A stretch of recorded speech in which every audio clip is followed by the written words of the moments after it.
Teo sat in the captain's chair of the horizon's edge, watching the dark space through the large window in front of him. The ship was old, but it was his. He had worked hard for many years to buy this cargo vessel, and now it was his life. He traveled from one planet to another, carrying things that people needed. It was not an exciting life, but it was a safe life. Every day was almost the same. Today, Teo was flying through an asteroid field. These rocks in space were dangerous, but they were also a good place to hide if someone was looking for trouble. Teo was not looking for trouble. He was just trying to get to the next trading station without losing his ship to the asteroids. "Captain," said Arya, the ship's computer, "I am seeing something strange on the sensors. There is a small object between the asteroids at coordinates 342 by 78. Teo looked at his screens. Arya was right. There was something there, something small and broken-looking. It was too small for a ship, but too big for space waste. Teo's first thought was to ignore it and keep moving, but something inside him made him want to know what it was. "Arya, can you get a better look at that thing?" he asked. The computer worked for a moment. "It appears to be an escape pod, Captain. The signal is very weak. There may be someone inside who is still alive, but I cannot be sure.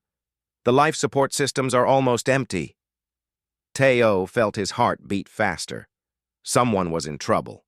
Someone needed help. Every smart part of his brain told him to keep flying. Helping strangers was dangerous. It could bring trouble to his ship and to himself, but Teo was not a man who could ignore someone in danger. "Set a course for that pod," he said. "Be very careful with the asteroids."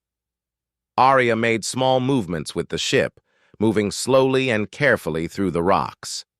It took almost 30 minutes, but slowly they got closer to the pod. It was old, very old, and it had been hit many times. There were long marks on its metal body where things had crashed into it. When they were close enough, Teo put on a spacesuit and took a smaller ship to the pod. His hands were shaking a little as he worked. He had never done this before. He had never saved anyone from space. He did not know if the person inside was still alive. When he reached the pod and looked through the small window, he stopped breathing for a moment. Inside was a woman, but not any kind of woman he had ever seen before. Her skin was a bright, clear blue color, like the sky on a summer day. Her hair was long and dark, and it moved slowly even though there was no wind. When he looked closer, he saw her eyes.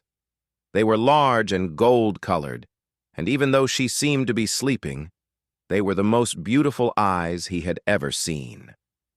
Teo opened the pod door carefully. Inside, he heard a soft beeping sound. The life support was almost dead. He checked the woman's body for life signs. She was still alive, but only just. Her heart was beating, but very slowly. She was cold, so very cold. There was no time to think about strange things. He needed to move fast. Teo picked up the woman, surprised by how light she was. He carried her back to his small ship as fast as he could. Every second was important. Back on the horizon's edge, Teo took her to the medical room. He had a good medical system on his ship, because accidents happened sometimes when you traveled in space. He put her on the bed and let the medical machine scan her body. The machine made many sounds as it worked. "Captain," said Arya, "I am getting strange readings. This is not a human body. The biology is very different from anything in my database. I do not know how to help her." Teo looked at the numbers on the screen. He did not understand them either, but he saw one important thing.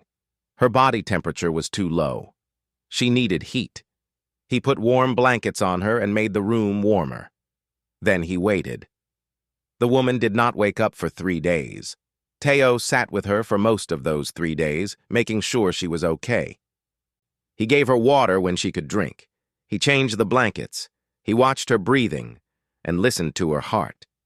He did not know why he cared so much about someone he did not know, but he did. On the 4th day, the woman's eyes began to move under her eyelids. She was waking up, Teo felt happy and nervous at the same time. What would she think when she woke up? Would she be scared? Would she think he had done something bad to her? The woman's eyes opened slowly. She looked at the ceiling for a moment, and then she looked at Teo. He saw fear in her eyes, but also something else. Maybe it was thanks. Maybe it was hope. "Where am I?" she asked. Her voice was soft and beautiful, like music. "You are safe," Teo said. He spoke slowly so she could understand him. "I found you in an escape pod. Your ship was broken. I brought you here." The woman tried to sit up, but she was too weak. Teo helped her. She looked around the room, and then she looked at him again. She seemed to be thinking about something very important. "I am Haina," she said. "I come from far away, from the Kethran Empire. My ship was attacked. I need to tell you something very important, human. You should not have brought me here. This is dangerous for you. People are looking for me. Bad people. They will want to hurt me, and they will hurt anyone who helps me too." Teo listened to her words, but he did not feel scared. He felt something different. He felt like he had done the right thing, even if it was dangerous. "My name is Teo," he said. "And do not worry. I am not easy to scare. You are safe on my ship. That is what matters now." Haina looked at him for a long time. Then something changed in her face. The fear became less. She looked at his hand, and slowly she put her hand in his. Her skin was cool and soft, and it felt like nothing he had ever felt before. "Thank you, Teo," she said. "I do not know why you helped me, but I am alive because of you. I will not forget this."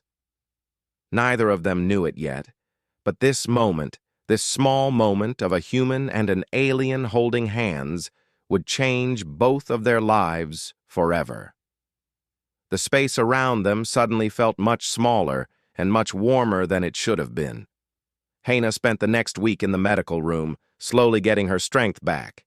Teo visited her every day, bringing her food and medicine. At first, she did not talk much. She seemed worried about something that was eating away at her mind. But slowly, day by day, she began to smile more. She began to talk. On the 8th day, when Haina was finally strong enough to walk, Teo brought her to see the ship. She moved slowly, holding on to the walls for help, but her eyes were bright with interest. He showed her the engine room, where the powerful machines worked to move the horizon's edge through space. He showed her the cargo hold, where boxes of things from many different worlds were stacked neatly. He showed her the control room, where Aria managed all the systems of the ship. "This is a very old ship," Haina said, looking at everything with careful eyes. "But it is built well. The person who made it knew what they were doing." "I built most of it myself," Teo said proudly. "I have been fixing it and making it better for 5 years now. It is not as nice as the big ships, but it is mine." Haina looked at him with surprise. "You built this yourself? With your own hands?" "Most of it," Teo said. "There were some things I could not do alone, so I paid people to help. But yes, most of it is my work." Something changed in the way Haina looked at Teo. She saw him differently now. She saw not just a man who had saved her, but a man who could create things, who could take broken pieces and make them into something whole. She found this more beautiful than anything in her world. The next day, Haina asked Teo if she could help him with some repairs. Teo was surprised.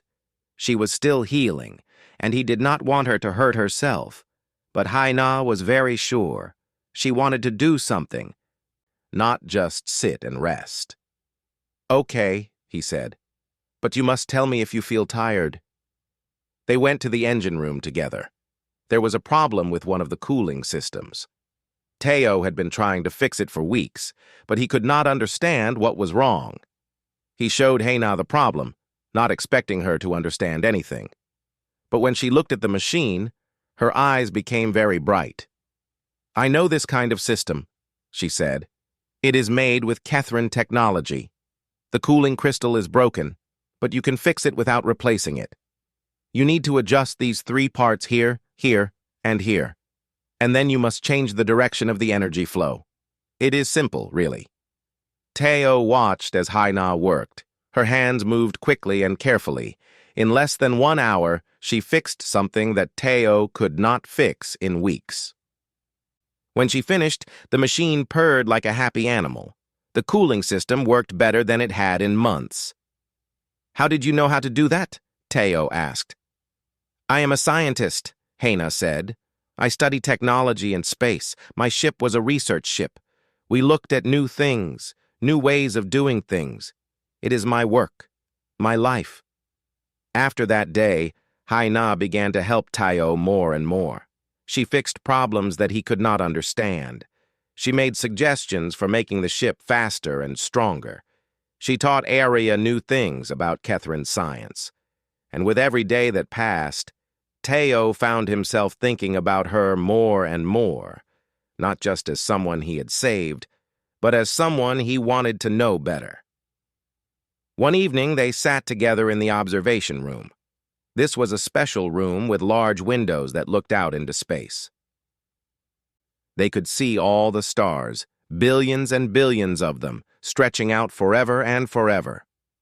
Haina looked out at the stars with sad eyes. I am sorry, Teo said. Are you thinking about your home? Haina was quiet for a long time before she answered. Yes, she said, but not just my home. I am thinking about my life, about everything I was doing before my ship was attacked. Can you tell me what happened? Teo asked. You said your ship was attacked, but you did not say who attacked you or why. Haina took a deep breath. My ship was not attacked by pirates or by any enemy nation, she said. It was attacked by people from my own empire, people who do not want me to tell what I know. She told him everything. She told him about the secret research station where they were making weapons that should never have been made. Weapons that could destroy whole planets. Weapons that broke the laws of the Kethrin Empire. She told him about how she found out about these weapons and tried to stop them. She told him about how the powerful people who ran the research station decided she was too dangerous to live. They put explosives on my ship, she said. They wanted to make it look like an accident. But I was lucky. I was able to get to the escape pod before the explosion. I was the only one. Everyone else. Her voice became quiet and sad. Everyone else died. Teo reached over and took her hand. He did not have words for how sad he felt for her. He just held her hand and listened. I have data, Haina continued. Important data about everything they are doing. It is hidden in a small computer in my escape pod. If I can get this data back to the right people in my government, the ones who are good and honest, I can stop them. I can save my people from a terrible war. But I must get to Kethrin space. I must get to the capital city. And the people who tried to kill me, they will keep trying until they succeed. Teo thought about this. It was very dangerous. If he helped her, if he took her to Kethrin space, the people who tried to kill her might try to kill him too. But when he looked at Haina's face, when he saw the strength and the sadness and the hope in her eyes, he knew what he had to do. I will help you, he said. We will go to Kethrin space together. We will get your data to the right people, and we will stop them. Haina's eyes filled with tears, not sad tears, but tears of thanks. She moved closer to him, and they sat together looking out at the stars. In that moment, Teo knew that his life would never be the same again. He had not just saved a woman from an escape pod. He had found someone who would change everything about who he was and how he saw the world. And Haina, sitting beside him in the quiet darkness, felt the same thing.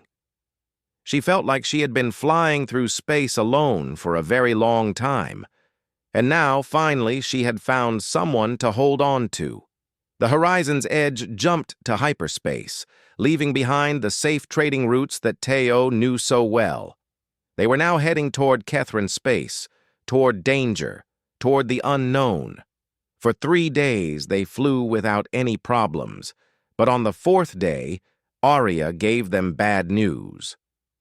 "Captain," the computer said, "I am picking up weapon signatures on the long-range sensors. It appears we are being followed. The ships are fast and powerful. I estimate we have 30 minutes before they catch us." Teo felt his stomach drop. He had known this might happen, but knowing it and actually experiencing it were 2 different things. He looked at Haina, who was sitting beside him in the control room. She had gone very white, like all the color had left her body. "How many ships?" she asked. 3, Arya answered. "All military class. Much faster and more powerful than the Horizon's Edge." Teo's mind worked fast. The Horizon's Edge could not fight 3 military ships. It could not run faster than 3 military ships. But it could do something that military ships could not do. It could hide. "Arya," he said, "change course. Take us toward the Methon Nebula."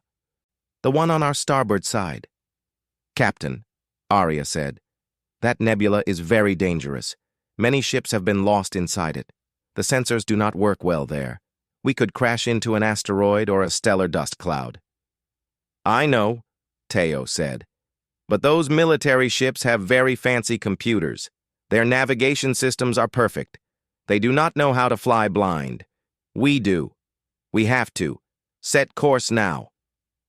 Haina understood what he was trying to do. She put her hand on the controls. "I can help," she said. "I know another way to fly. A way the Kethrin military does not use. We can hide the ship's energy signature while we fly. They will not be able to see us on their sensors, but we can still see the asteroids." "Do it," Teo said. They flew toward the nebula at full speed. Behind them, the 3 military ships came closer and closer.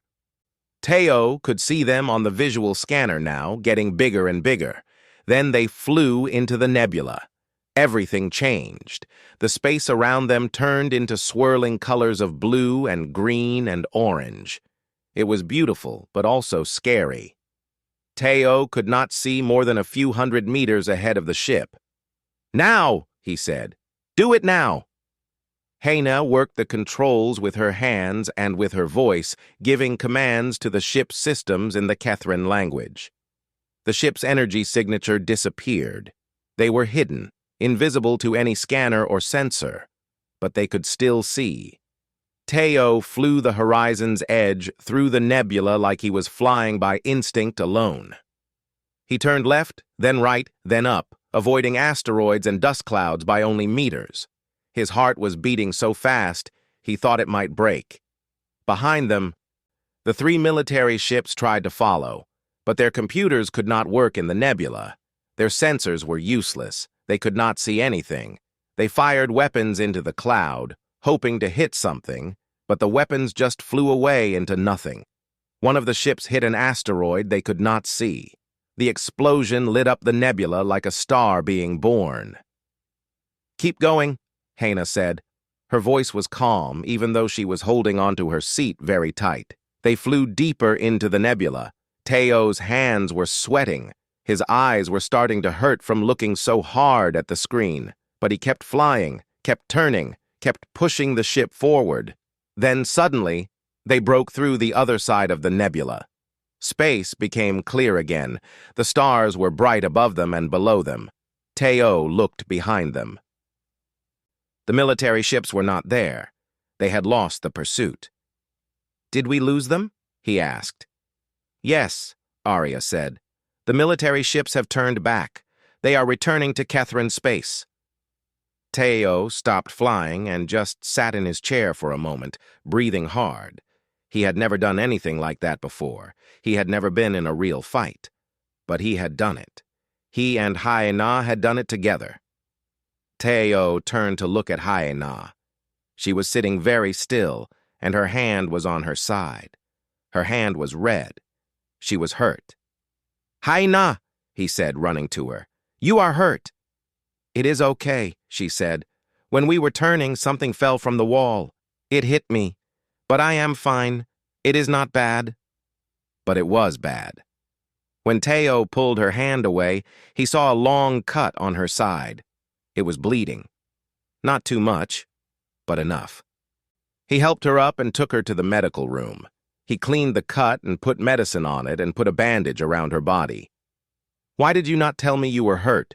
he asked. "You were still helping me fly the ship." "Because you needed help," Hana said.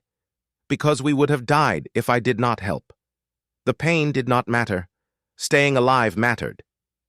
Teo looked at this woman, this alien woman from another world. She had just met him days ago, but she was willing to risk her life to help him.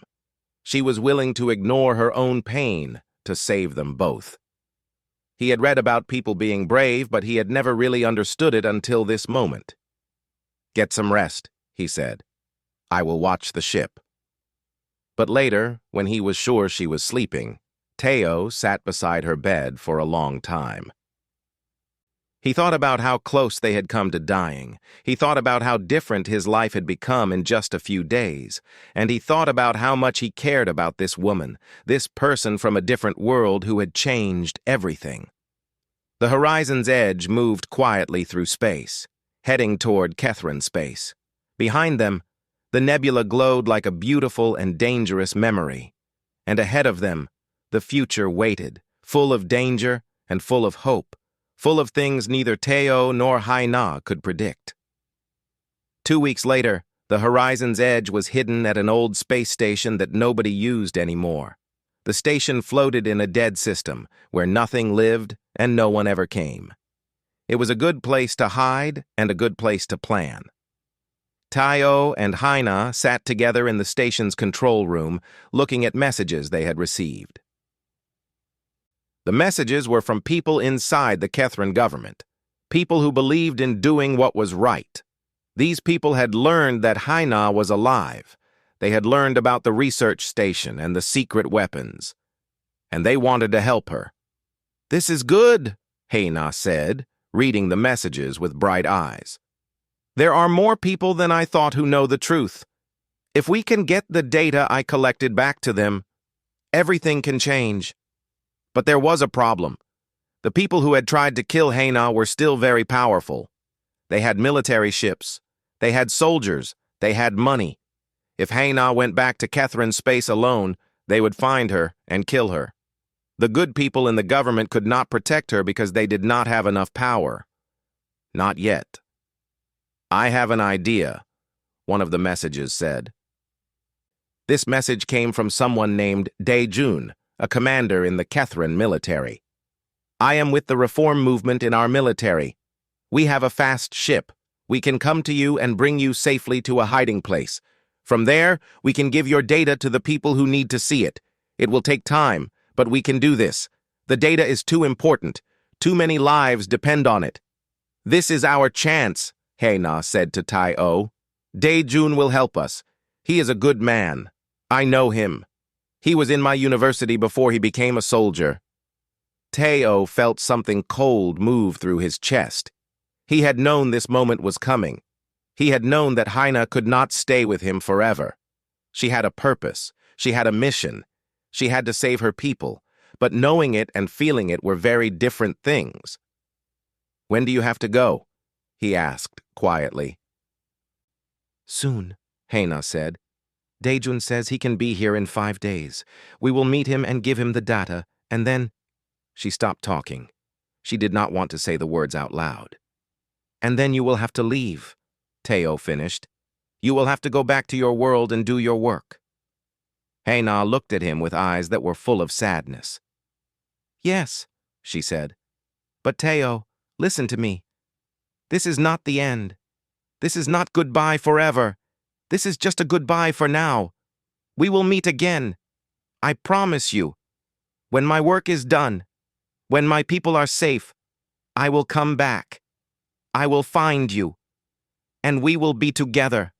I promise you this." Teo wanted to believe her. He wanted to think that this was not the end. But he was a practical man.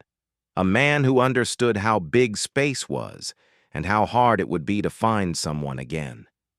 Still, when he looked into Haina's eyes, he saw that she meant what she was saying. She really believed they would see each other again. The 5 days passed very slowly. Teo showed Haina every part of the ship. They watched the stars together. They talked about their worlds and their lives. They told each other stories about things they had seen and done. Every moment felt very precious, because every moment was bringing them closer to the moment when they would have to part. On the 5th day, Daijun's ship appeared on the sensors. It was a Kethran military ship, fast and powerful and beautiful. Teo watched as it approached the space station. Haina packed a small bag with her things. She moved slowly, like she was trying to make every moment last longer. "Thank you," she said to Teo as they stood in the airlock of his ship. "Thank you for saving my life. Thank you for helping me. Thank you for everything." "Where will you go?" Teo asked. "After you give the data to Daijun?" "Into hiding," Haina said. "Into the underground. I will work with the reform people. I will help them get the truth out to everyone. It will be dangerous. It will be hard, but it has to be done." Teo took her hands. Her blue skin was cool and soft. "And after that? When it is all done?" Haina looked up at him. In her golden eyes he could see all the feelings she had for him. "After that," she said, "I will come back to you. I do not know when. I do not know how, but I will. I promise you, Teo, we will meet again." Then she reached up and touched his face with her hand. She moved closer to him. She was going to say goodbye to him in a way that would mean something. Teo closed his eyes as she leaned toward him. Their lips touched, and it was like nothing Teo had ever felt before. It was soft and warm, and full of all the things they could not say in words. It was a kiss that carried a promise. It was a kiss that said, "I will come back. Wait for me. I will come back." When they pulled apart, Haina had tears on her face, beautiful bioluminescent tears that glowed like small lights in the darkness of the airlock. She touched his face one more time, and then she turned away. She walked toward Daijun's ship without looking back. Teo watched through the window as she boarded the military ship. Then he watched as the ship disengaged from the station and jumped to hyperspace. For a long time, Teo stood in the airlock, looking at nothing. The horizon's edge felt so much bigger and so much emptier now. He went back to the captain's chair and sat down. He felt like something very important had been taken from him, but he also felt like something very important had been given to him. He had been alone for so long, and for a short time, he had not been alone. And now he was alone again. But he was not the same person he had been before. Haina had changed him. The love he felt for her had changed him. And even though she was far away, even though he did not know if he would ever see her again, he held on to her promise. He held on to the memory of her kiss. And he held on to hope. 1 year passed. Teo returned to his normal life of trading and traveling from planet to planet. But nothing felt normal anymore. Every time he saw a blue light in the darkness of space, his heart jumped. Every time he heard a message on his ship's communication system, he hoped it might be Haina. But it never was. He kept busy. He took new jobs. He traveled to new places. He met other people. But he thought about Haina every day. He remembered the way she looked at him. He remembered the way her blue skin glowed in the light. He remembered the way her hands moved when she was fixing his ship. And he remembered the kiss in the airlock, the kiss that had changed everything. Meanwhile, far away on the Kethran homeworld, Haina was working hard in the shadows. She had given her data to the good people in the government. The evidence was clear and could not be denied. The research station making illegal weapons was exposed. The news spread across all of Kethran space like a fire. The people who had tried to hide the weapons were arrested. The people who had tried to kill Hai-Na were going to be tried in court. But Hai-Na was not free yet. The reform movement needed her. She had become a symbol of hope for people who wanted change in the government. She gave speeches. She met with journalists. She talked about what she had seen and what she had learned. Her face became famous. Millions of Kethrans knew her name. Some of them loved her. Some of them still wanted to hurt her. After 6 months, things began to change. The government listened to the people. The illegal weapons program was shut down. New leaders came to power, leaders who believed in honesty and peace. The person who was in charge of the reform movement offered Hai-Na an important position. She could help shape the future of her world. But Hai-Na was thinking about something else. She was thinking about a human with kind eyes who had saved her life. She was thinking about a promise she had made in an airlock. She was thinking about how much she wanted to keep that promise. One day, Hai-Na went to the leader of the government and made a special request. She wanted to start a project, a human and Kethran research initiative, a project that would bring humans and Kethrans together to do important work, a project that would show that two different species could work together and trust each other, and maybe even love each other. The government leaders thought about this. It was a good idea. It would show that the Kethrans wanted peace and friendship with humans. They said yes. Hai-Na could create this project. She could lead it. And she could choose who would lead the human side of the project. Hai-Na used all the technology she had access to as a government official. She searched across all of human space. She looked at records and databases and ship registries. She was looking for one ship, the Horizon's Edge. Slowly, she found a trace of it, and then another, and then another. She was able to follow its path through space, following the routes it took, the ports it visited. Finally, she had a prediction of where Teo would be. She sent him a message. It was encrypted in a way that only he would understand. It said, "I told you we would meet soon. Can you dock at Kethran Station Omega 7? I have a proposal for you. It is a job. It is a mission. It is a future. It is everything we talked about when we sat in the darkness and looked at the stars. Please come. Please believe me.